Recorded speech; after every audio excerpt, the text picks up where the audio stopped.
Chapter 103 of Married Thrice to Salted Fish. Just after Shu Junyan put away Jiangxing's letter, there came an announcement from outside. The Empress Dowager has arrived. Shu Junyan said, Jiang Gongxi, no, I should now respectfully address you as Your Majesty. Stop it with your garbage was written all across Jiangxing's face.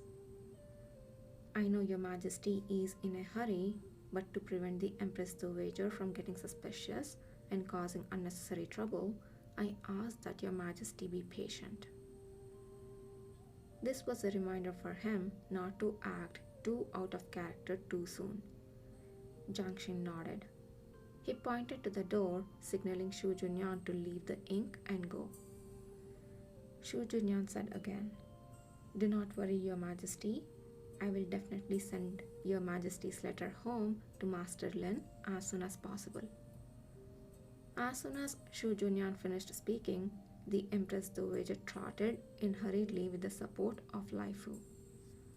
Lear, while pretending to be a god of war general had been a bit difficult, pretending to be a dullard was a piece of cake. Jiangxing put away the expression on his face, lowered his head and said nothing. Just that was already half the game. The Empress Dowager held Jiangxing's hand and found that he was frighteningly cold. Go quickly and bring in a charcoal brazier. What's going on? Why did the Emperor come running to Xinjiang Hall for no rhyme and reason?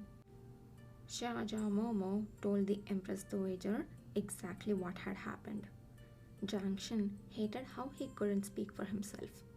Fortunately, after she finished speaking, Shao Songxi added, The Emperor seems to be looking for Master Lin. The Empress Dowager hurriedly said, Then please summon Master Lin to the palace. Nice. He knew he could always count on Shao Songxi. Shu Junyan knew that the Empress Dowager wasn't going to let him go anytime soon. So he glanced at Jiangxing and said, This humble servant shall arrange for someone to go and summon him. The Empress Dowager ordered the Momos to take Jiangxing for a bath and a change of clothes. Afterwards, just as Shu Junyan expected, she turned to him. National teacher, what is happening to His Majesty? Shu Junyan explained that the Emperor can respond to the outside world is a good thing. It's better to be emotional than not at all. The Empress Dowager was immediately overjoyed. Does the national teacher mean that the Emperor's soul loss disease will start to improve? Shu Junyan smiled and said, 9 stars in the heaven, the true sun follows the right path.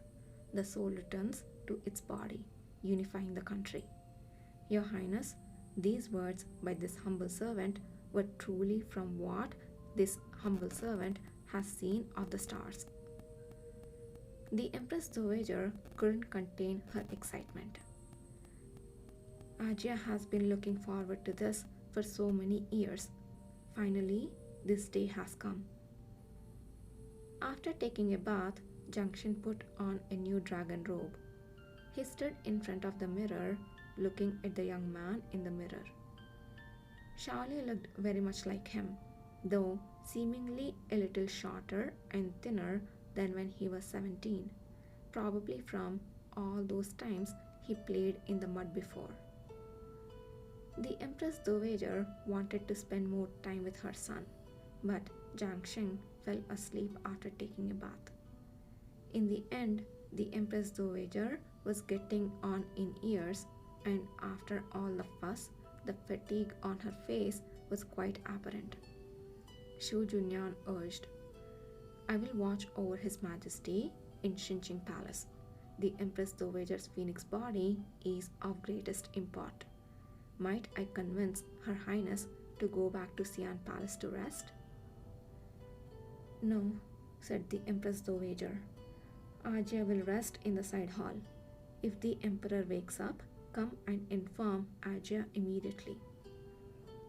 As soon as the Empress Dowager left, Shu Junyan dismissed the other palace maids and eunuchs with different excuses. With everyone else gone, Jiang Xin immediately lifted the quilt and sat up. He could finally think about how to coax Lin Qingyu later. He couldn't speak for the time being, so he could only write down what he wanted to say.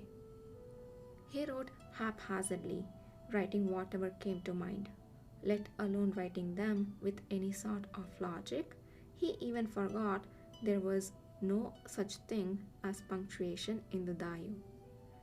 He was worried that the characters would be too small for Lin Qingyu to read clearly, so he wrote the characters quite large. Every sentence needed its own sheet of paper. Shu Junyan said that his loss of voice was only temporary.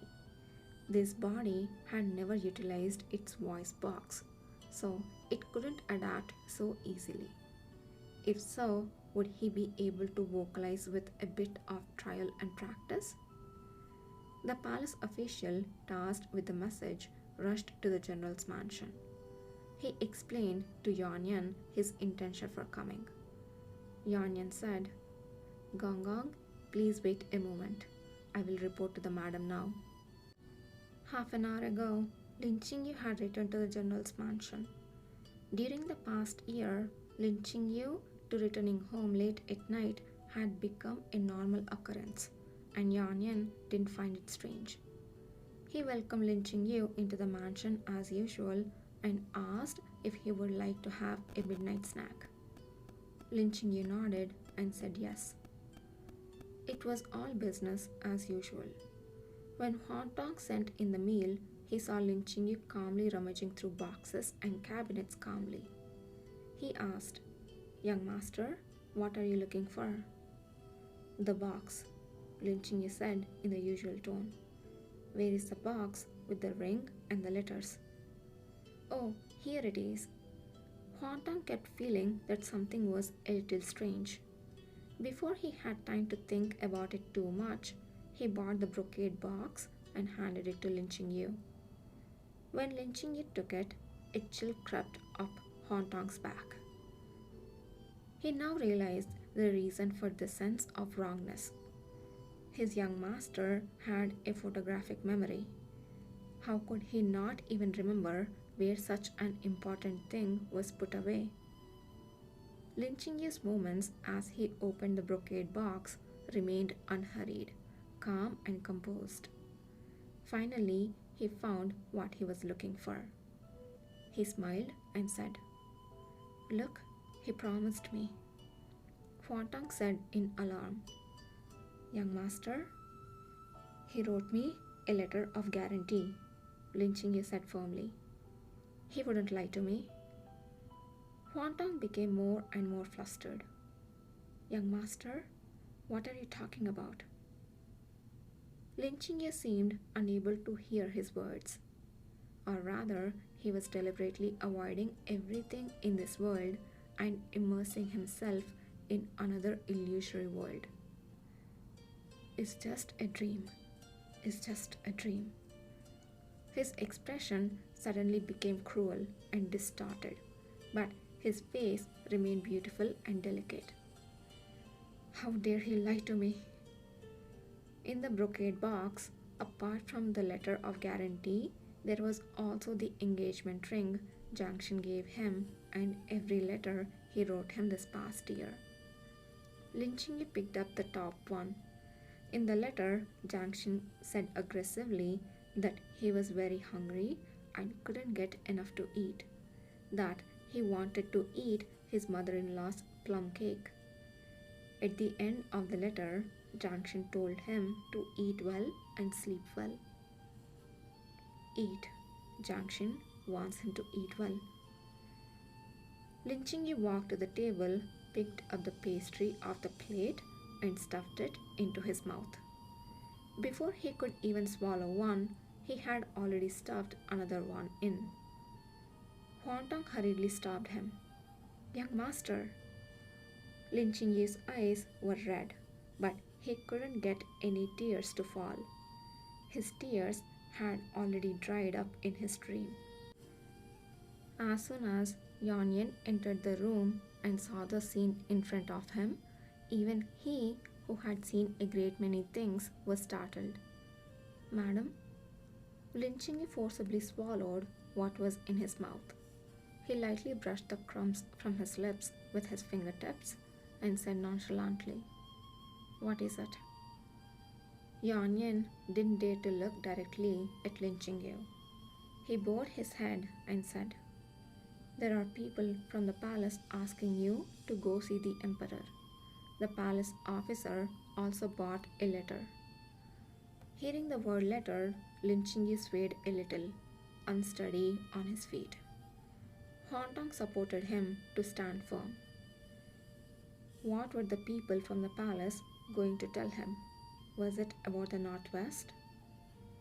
Lin Chingy heard himself say, "Bring it here." When the letter was handed over to him, he suddenly felt sick. So sick that he wanted to vomit. He even had the urge to tear up the letter. But what if? What if it was Jiang Xing's letter home? Lin Chingy's lashes trembled. His hands shook as he opened the letter. A line of familiar characters came into view, a sentence he had silently recited countless times, and the name engraved in his heart. From the depths of his chaotic memory, a voice sounded in his mind. "We can agree on a secret signal.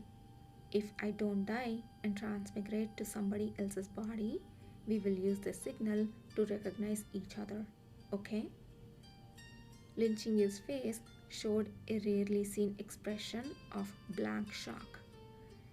His frighteningly calm breathing sped up as though he was burning so hot he could nearly lose consciousness. Yan Yan said worriedly, "Madam, prepare, prepare the carriage." Lin Chingy said in a daze, his eyes unfocused. He said, sounding distracted, "I'm heading to the palace."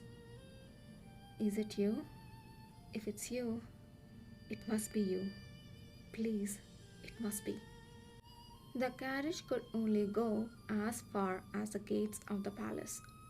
Lin Chingy went down too fast, and for the first time in his life, he stepped on the hem of his robes. Unless there were special circumstances, running through the palace like this wasn't allowed. But he didn't care. Just like that year during the Lantern Festival, when he fought his way through the crowd and threw himself into Jiang Xing's arms. "Dr. Lin, what are you running for?" "I was coming to you. Of course I had to run." The magnificent palace was growing bigger and bigger as he drew nearer and nearer. He heard, "Master Lin is here," and he entered the emperor's bedchamber. The young man in the black dragon robe looked towards him. The young man's originally still and gloomy face now shone with brilliance. His eyes were as bright as stars. It was as though they could speak, concealing boundless, unbearable love. The young man's eyes gradually merged with Jiang Xing's eyes from his dream. At this moment, Lin Chingy felt he had been fished out from the bottom of a cold, deep lake. When the two looked at each other, one word slipped out of the boy's mouth with difficulty. "Chingyu?" It was the only word he could say. Lin Chingy looked at him blankly. Jiang Xing wanted to speak again, but couldn't make any more sound. He could only take out the words he had written in advance, holding them up one after another for Lin Chingy to read. "Chingyu, Chingyu, and Jiang Xing, I'm back again. I'm not a slag man. I didn't bed you and run. I missed you. I like you so much. I love you."